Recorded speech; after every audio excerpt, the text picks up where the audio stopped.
Sir আমি স্কুলে চলে এসেছি। বেয়াদব, 12টার সময় কি স্কুলে তুমি খিচুড়ি খেতে আসো? হ্যাঁ, আজকে তোমাকে শাস্তি দেওয়া হবে।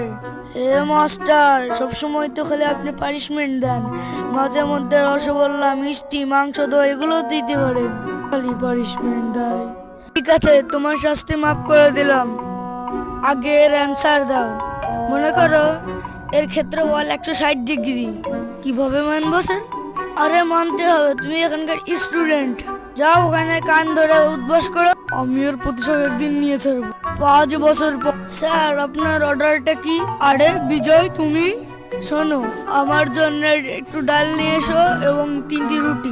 ঠিক আছে স্যার। পরে কি হলো সেটা দেখার আগে এই বাচ্চাটাকে দেখে যদি আপনার কিউট মনে হয় তাহলে অবশ্যই লাইক এবং সাবস্ক্রাইব করে যাবেন। এই নিন স্যার আপনার রুটি এবং ডাল।